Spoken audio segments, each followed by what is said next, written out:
Did Paris Saint-Germain cheat against Flamengo in the Club World Cup final, or was it just gamesmanship? We had René Simoes, a famous coach in world football, saying that he found it very strange, especially the situation with one of the penalty takers. We're going to talk about that here, at the very least. Those guys were really clever, but it's a situation that the football world is talking about. We're also going to talk about Flamengo's planning, Flamengo speeding up their planning for 2026 in the midst of a tight schedule. And Flamengo will try to resolve at the beginning of next week the contract renewals of Felipe Luis and Jose Boto. We're going to talk about all of this right now, and Jose Boto as well, who will have to speed up Flamengo's signings. We also have some information to share with you. Flamengo, which arrived in Rio de Janeiro almost at midnight yesterday, left the airport close to midnight with the fans giving a lot of support. Very good, nice. I said it was a winning group, that we had to be proud, so Flamengo arriving from a tough spot with a lot of support. In Rio de Janeiro, we come here with a special offer. Look, guys, I want to talk to you. I won, I already won, you already won. That's right, we're with the winner. There you go. Play responsibly, it's for fun, 18 plus only, not an investment. Man, look, there's some really interesting high odds there too. I always put the link in the stories highlights bio over on our Insta. And today there's no Flamengo, not Flamengo this early, but we've got something else. Check out Borussia in the Bundesliga. At 4:30 post, Meridian, interesting. Borussia's win is at 1.50. And we also have important games, for example, at 5 post, Meridian Valencia is playing, also coming in as a favorite. I would put a little bit on both Borussia and Valencia as favorites. Games at 4:30 post Meridian and 5 post Meridian. It's also important to remind you that this month is different, okay? Earn points from the Million Picks Benefits Club to exchange for products, experiences, or other rewards. And on top of that, you get the chance to take part in amazing prize draws. With Scratch and Win, winners get an instant picks transfer of up to 100,000 raise. And besides that, on the 31st, there are 3 prizes of 1 million reais each. 3 prizes of 1 million reais. Man, it's an important chance, really cool. And there's still a 2 million reais prize on January 2nd. So on the 31st, 3 prizes, and on the 2nd, there's a prize, and the e-code is right there on the screen for you to take advantage of. And we're also here to remind you that you can lose weight in a healthy way at Mais Cabelo with the Mais Slim program. I lost a lot of weight, and you can too in a healthy way without hair loss. Let's go. Look, we have a few situations to go over here. A lot of people are asking me if it's worth bringing Neymar to Palacio, even if he agrees to take a pay cut. Neymar has already said, Neymar has already made up his mind. Neymar has already announced that he's staying at Santos. Forget about this Neymar thing. I told you guys before, forget Neymar. Neymar is going to stay at Santos. There's no reason to keep talking about Neymar, about the possibility of Neymar at Flamengo. I've already told you that Flamengo's management doesn't want to sign Neymar. They're not interested in signing Neymar. Nothing against Neymar, but they're not interested in signing Neymar.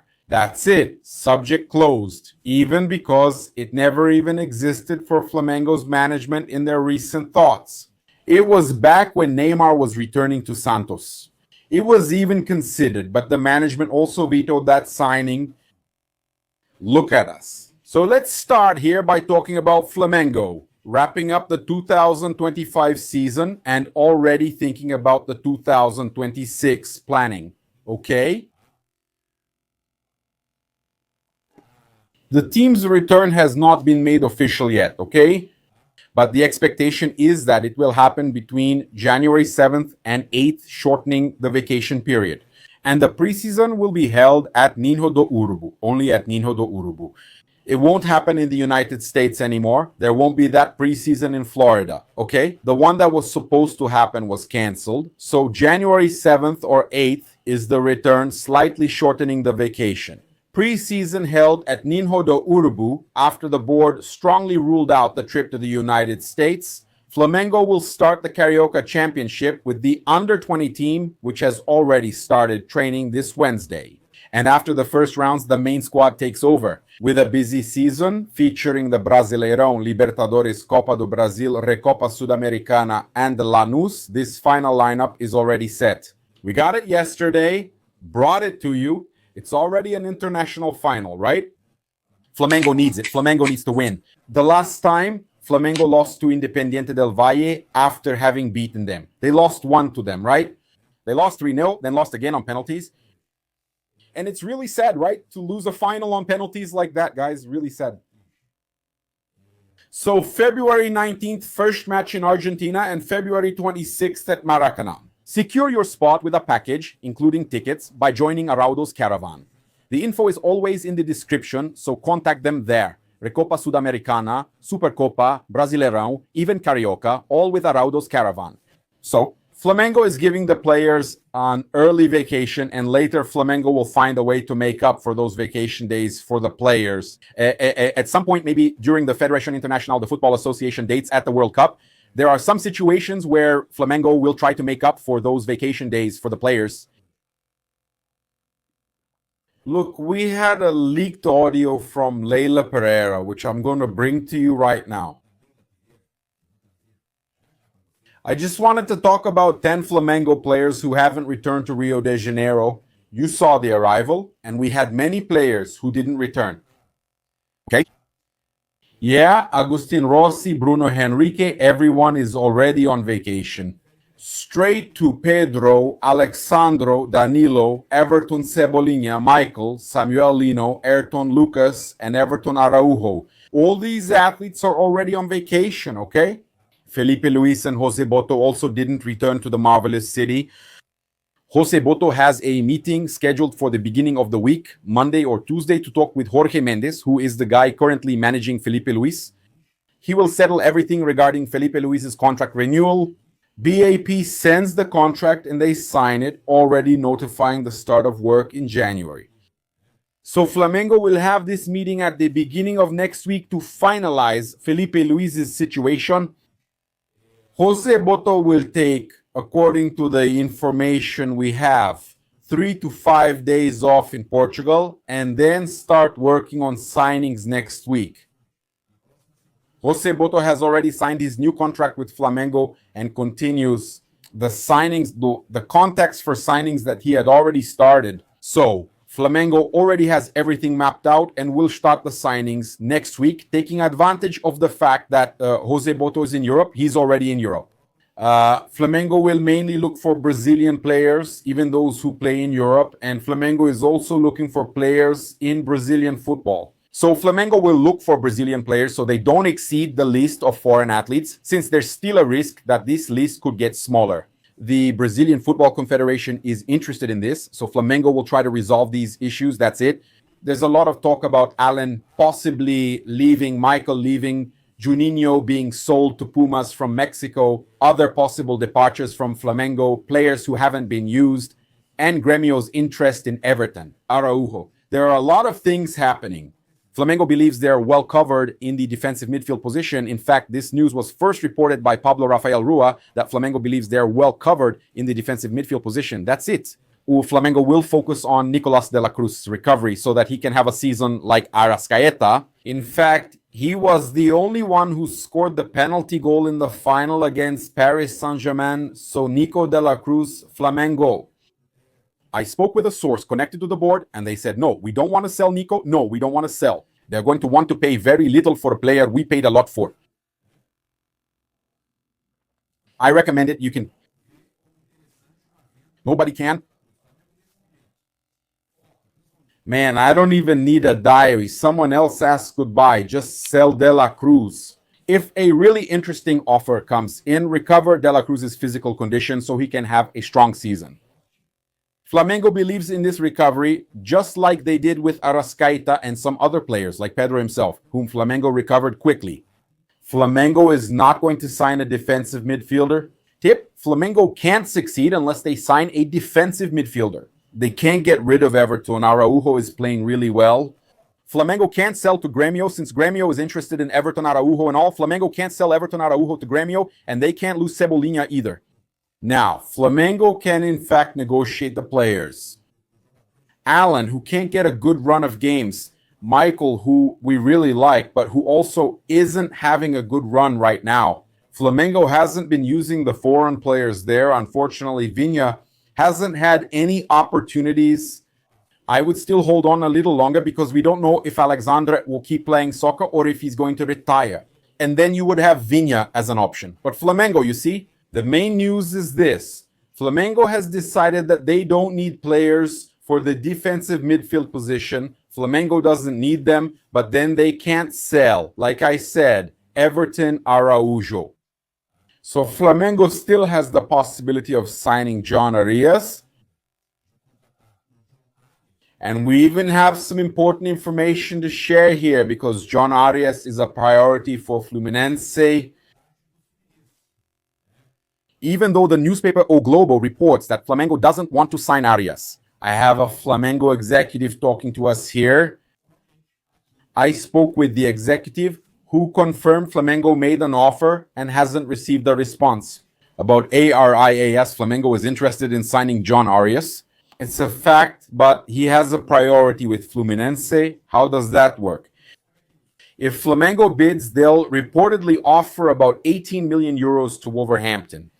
Wolverhampton accepts, it goes to the player, and the player wants to accept Fluminense. If they offer the same 18, the priority goes to Fluminense. Fluminense has to match all of Flamengo's offers. For example, if Flamengo is going to pay 18 in 2 installments, Fluminense has to pay 18 in 2 installments. They have to match that. It's no use for Fluminense to come and say they'll pay in 10 installments. But then it's not that interesting for the team. Fluminense has to come in with exactly at least the same offer as Flamengo. So John Arias has this priority with Fluminense.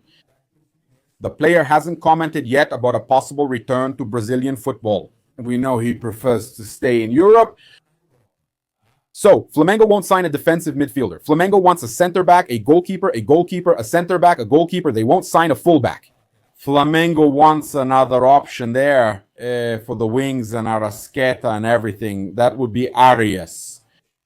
And Flamengo is looking for a center forward, a striker. So we're talking about 4 or 5 players, this striker, to be an option. So Flamengo is looking and will keep and will renew with the striker Pedro. So Flamengo has all these situations to resolve. It seems like a long mountain for you to climb, but it's not quick. This is getting resolved. Felipe is resolved. Boto is resolved. This week, they're already looking at some mapped names. There's talk that Flamengo wants Tati Castellanos and may offer 18 to 20 million euros for him. Boto has already said, even in the interview with Flazuero, and also talked to other journalists, that Flamengo will prioritize Brazilians. But what Boto says is that if there's an opportunity like with Arias, like with Tati, players that Flamengo considers interesting, he can make an exception and sign these foreign players, but Flamengo will somehow have to negotiate with other foreign players they already have. Flamengo will also keep Jorge Carrascal. They believe Jorge Carrascal is a great player. And in Arias' case, besides Fluminense, Flamengo also has competition from Leila Pereira from Palmeiras. Palmeiras also reached out to the player's staff. Information from the São Paulo press says that Palmeiras has also already made an offer for the Colombian player. In fact, what is being said is that the São Paulo press believes that Arias would prefer to go to Palmeiras rather than Flamengo because of the rivalry with Fluminense. He'd pick Palmeiras if he could, but I'm not sure that's how it works. The player will definitely want, besides visibility, to play on a strong team with a great coach. Both of them have that, right? They both have all of that.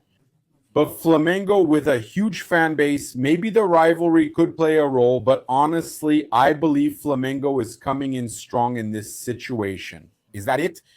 So, is Palmeiras also trying to sign John Arias? A source acting as an intermediary brought us information about the offer, which Flamengo later confirmed regarding John Arias. The same agent who told me about Flamengo's offer for Arias also explained it to me. This situation about the priority. He said that there really is priority in favor of Fluminense and that Palmeiras is also involved in the deal. So we've already explained it to you. Flamengo plans to keep their current midfielders and is very satisfied with them. And they're also going to decide on the departures now, as soon as Boto starts to sort things out. The rest, there's this meeting with Jorge Mendes already at the beginning of the week. Look, we have a situation here. Leila Pereira went viral at Palmeiras discussing the situation. It's bad over there, right? Look, let's listen. Let's listen. Listen.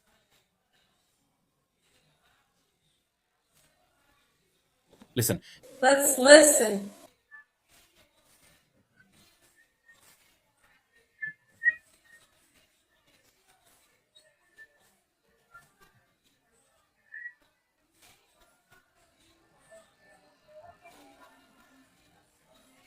Listen, let's listen.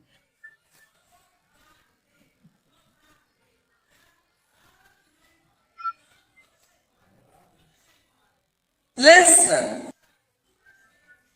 Listen, listen. Let's listen, listen, let's listen, let's listen, let's listen.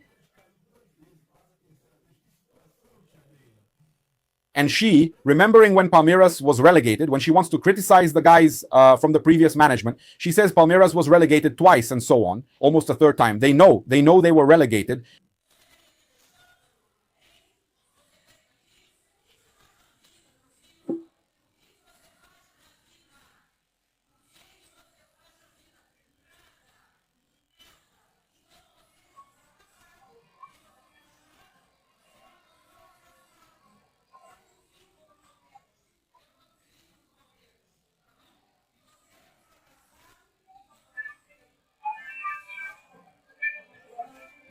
Palmeiras never went through a period like this. Never. She's tough. She's tough under my management, under Leila Pereira's management. When I saw Palmeiras, Cristina only started to show up when I came to support Palmeiras. Guys, look at the scene our friend Opina Porco is making. I'm not sure what Corona does for work, but he's right about everything. Palmeiras fans agreeing with the guy who criticized Leila Pereira, Mengão Reis. It's really sad. I hope it gets worse. That's Junior Borsato, my friend, the jiu-jitsu guy. What a vibe, huh? All caused by the bad guy. Regina Barbosa. Palmeiras went down twice, almost a third time. It's so good to hear that. Exactly what I said. Leila brings us so much joy, doesn't she?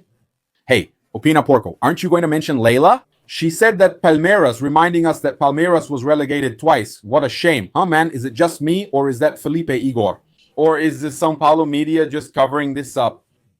Yeah, man, they're covering up. They cover up a lot of things, right? Yeah? Hello, ESPN Brazil Sports Center. You're not going to post anything, right? Look at Anderson Rice. Flamengo ruined their year. What a satisfaction what our Mango does to other teams. Look, a lot of people are saying how sad it is. I hope it gets worse. Leila always makes Palmeiras look bad. I love it.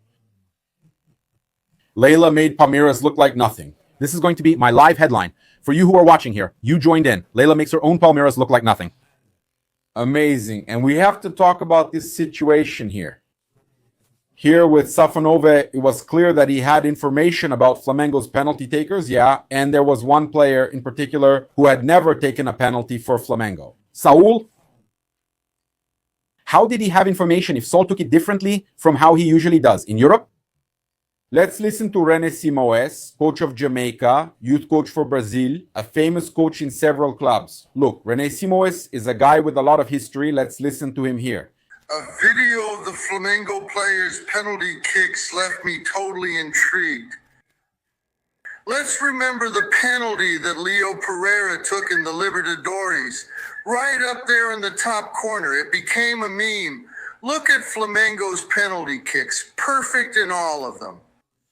And what about this goalkeeper with a cheat sheet there? I wanted to ask the Flamengo players, Leo Pereira, did you change the way you take your shots? Did you practice shooting down the middle all along, or did you decide to change it during the game?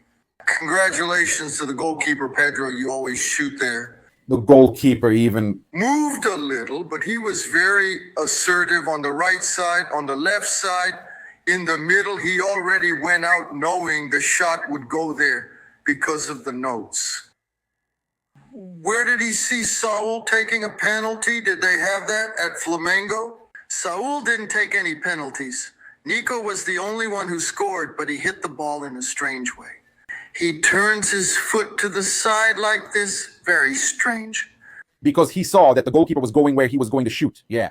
I think they should ask the Flamengo players if they switched or not. If they switched and took the shot at a different time, it's a miracle from the goalkeeper. If they didn't record their training, everything was written down. What will happen? Remember to live with fair play. They filmed René Simões. They filmed Flamengo's training. René Simões raising a serious issue. Then they filmed Flamengo's training. My friends. Another one who also said something important was Galvão Bueno. Flamengo fought hard, battled until the last minute, yeah. The main penalty takers were absent during the shootout. Yeah. It's just that it's not normal for a goalkeeper to save 4 penalties. Galvão Bueno was saying it's not normal for a goalkeeper to save 4 penalties. Not everyone is saying or discussing this, okay? Yeah. The player, Safonov, who had the cheat sheet there, cheating or cleverness, that's always going to be the question, right? But for me, there was cheating there, for me. Those guys filmed Flamengo's training, but that's their trickery. If it were Flamengo, the media would be tearing Flamengo apart, right? Flamengo would be getting destroyed if Flamengo had done that. Have you ever stopped to think about that? If Rossi had a cheat sheet there, they'd be saying that Flamengo's at it again, right? People always claim Flamengo wins by cheating, and will keep saying that whenever they win. That's because the goalkeeper was off his line during Pedro's penalty. No one says that Flamengo was harmed, right? At that moment, the penalty shootout was tied, and Flamengo was about to take the lead again. Put pressure on those guys. Even with the guy using glue, it could have made things harder there, and it would have taken some pressure off some Flamengo players. All right, so Safonov fractured his hand after Pedro's penalty in the Club World Cup final shootout. Ruberti, the guy fractured his hand. Okay. Yeah, we have it here too. And one situation to share with you is regarding the issue with Grêmio's chief executive officer, right? Who claimed Flamengo wants to make the Brasileirão like the Bundesliga. Win 9 out of 10. What's the problem? That's what Flamengo is fighting for, man. I think the Flamengo president is doing his job. Is he looking out for the club? In my understanding, that's what the president of Flamengo wants. It's that the Brasileirão turns into a Bundesliga, where Flamengo is like Bayern Munich. Out of every 10 championships, they'll win 9. That's what he wants, and it's legitimate. Okay, so that's fine. So you think it's legitimate, okay? The other 19 clubs must unite to stop that. Oh, you want us to meet so we can decide how to keep the Brazilian championship from becoming like the Bundesliga. It's just that the differences need to be smaller. The distribution of these rights needs to be done in a slightly more conscious way for all the clubs. Oh, they're trying to get together to ban it. Flamengo has to negotiate on its own. Then, man, you guys can just deal with it. Flamengo has to negotiate on its own, like it's already trying to do. No, Flamengo doesn't depend on you. You don't look out for your own interests. You're not worried about this or that little thing. Do you want Flamengo not to open up? Your concern is with Flamengo. But when Flamengo spent 10 years there struggling, paying off debt, and managing things, you used to call it Chirinho. But now Chirinho doesn't exist anymore. Flamengo wins everything, wins it all. Now you're worried, right? The Grêmio chief executive officer is trying to unite teams against Flamengo to limit their success, but it won't work. Flamengo already gets more. Tell Betano they need a rule. No more than 200 million or there will be a big discrepancy. Betano already pays Flamengo 300 a year. That's a lot. You won't be able to stop sponsors from paying those who get more viewers. You just won't, man. Then you'll try to do it with broadcasting rights with television. But Flamengo won't accept that. They'll negotiate on their own. That's it. You have to deal with it or freak out, okay? Flamengo can refuse to take part in this. They can. I'm not buying into that nonsense that Flamengo is going to play alone against the under-20s, right? That's not happening against their under-20 team. They're playing in the championship. But I'm not talking about on the field. I'm talking about how do you sell your commercial rights. One club going to the market to sell 19 games, and you're going to have 19 clubs going to the market to sell 361. So I ask you, don't you think that a block of 361 matches, which even includes the 19 from the other, has a strength maybe even greater so that you can narrow this gap a little? It involves sitting down and discussing what we want from Brazilian soccer. My friend, you're talking about the 19 matches where you're the home team against Flamengo, but you're forgetting that these 19 matches you're talking about, that Flamengo is going to negotiate. These 19 that Flamengo is going to negotiate. The funniest part is he clearly counts on this match. Clubs rely on matches with Flamengo to earn money, knowing Flamengo draws big audiences. But at 7 Post Meridian, at Maracanã, with a full house, those matches really matter. Everyone wants to see them. And then whoever wants it will have to pay a lot for it, because that's where the championship will be decided. Suck it up. It's great flavor. Thanks, everyone. Subscribe to the channel. Turn on notifications. Hit that like button on the video. Red and black greetings. This is Flamengo. Thanks.